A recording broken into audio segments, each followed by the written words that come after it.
Bon, on peut y aller s'il vous plaît. Voilà. Attendez. On va faire. Est-ce qu'on peut tenir par rapport au dossier? Maître, pardon, avance un peu, maître. S'il vous plaît, faites un peu de calme, Maître, pardon, avance un peu. Ah, difficile, hein? Ouais. Maître, qu'est-ce qu'on peut tenir par rapport au dossier? Voilà, on va vous faire une déclaration. Vous le savez, c'est la deuxième fois aujourd'hui que Farba Ngom a été entendu.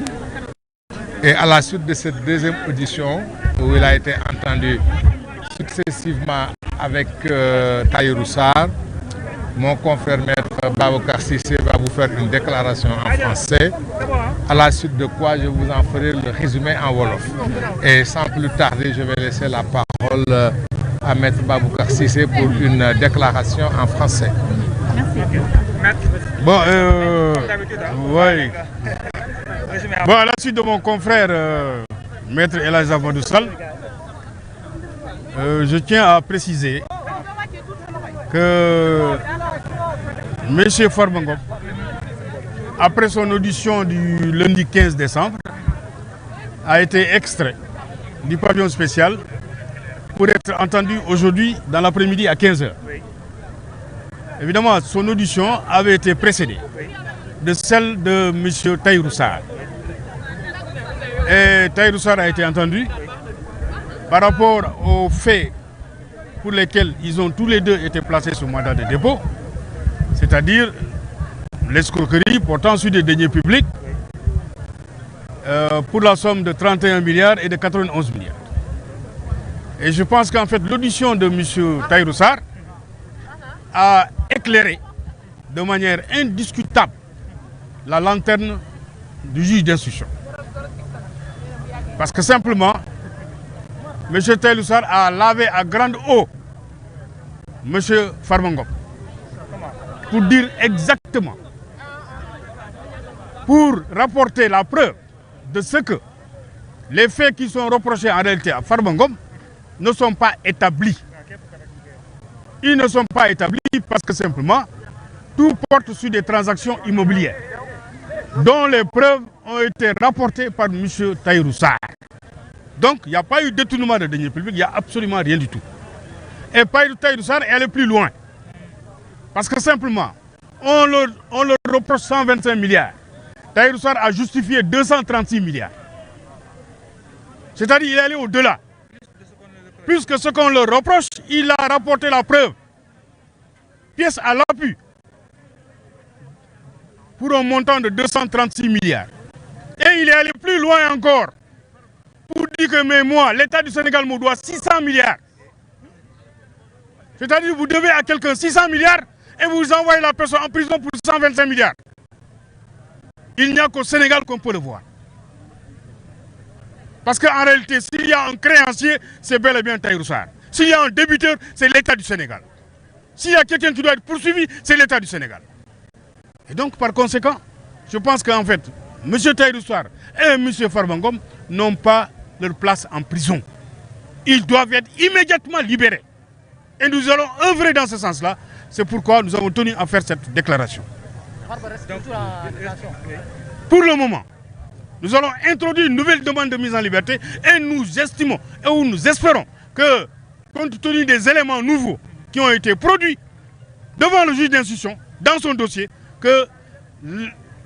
Farba Ngom et Tahirou Sarr seront bientôt libres.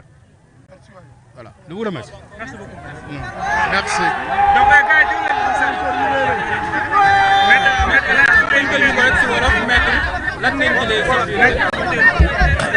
waaw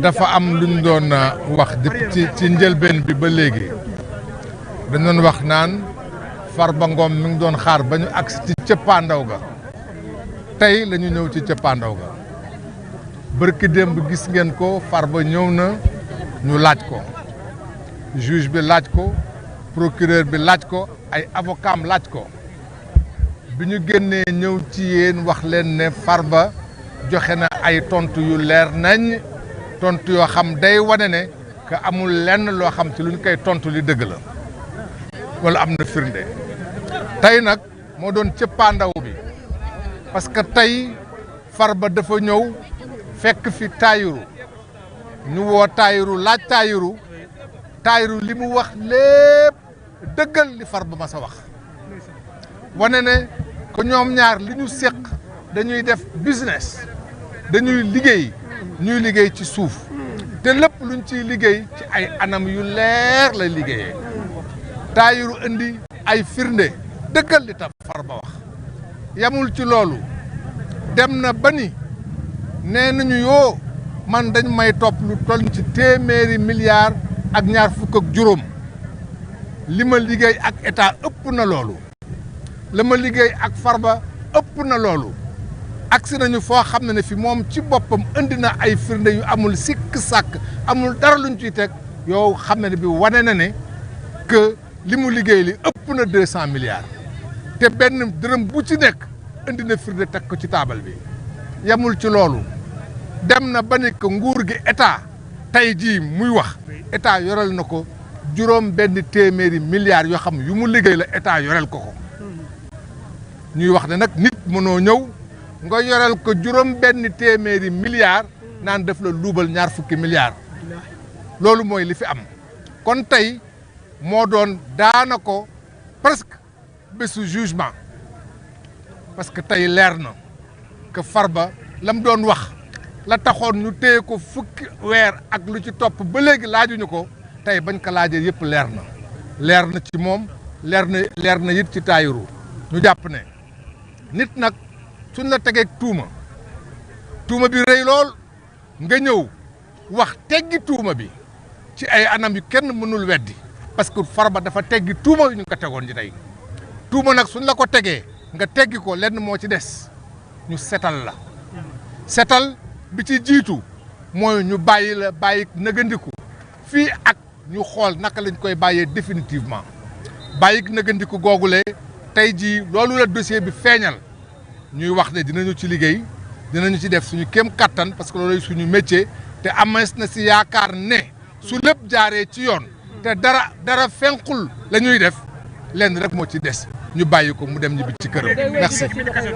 waaw day kale xam nga kaso moom soo ci nekkee file ak bàyyiwuñ la nga dem da nga ciy toog loolu laa ne da nga ciy liggéey ñu ngi ciy liggéey dañ ciy liggéey pour mu génn et incha allah dina génn merci. merci maître ñu jaajëfal ko bu baax a baax voilà mu nekkoon déclaration des avocats de Farba Ngom moom Farba Ngom daanaka information bi nga xam ne mën nañ ko ci rek daal di wax moo di moom Farba Ngom finalement day des ci kaso bi moom Farba Ngom day rek des fi nga xam ni moo di ci prison bi bàyyeeguñ ko wante nag daan nañu xam ne setal na ko ndaxte Tahirou Sarr moom mi nga xam ne moo di njiitu Sofico moom daal dina koy setal ba mu set ci dossier bi nga xam ne ñu ngi ko koy toppee mu di 120 milliards yi nga xam ne ni ñu ngi ko ci toppee bu ko defee nag mbokk yi comme niñ leen ko doon waxee sànq mu di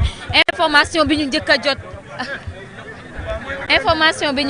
a jot sànq ni moo di la libération de Farba Ngom gannaaw bañ ko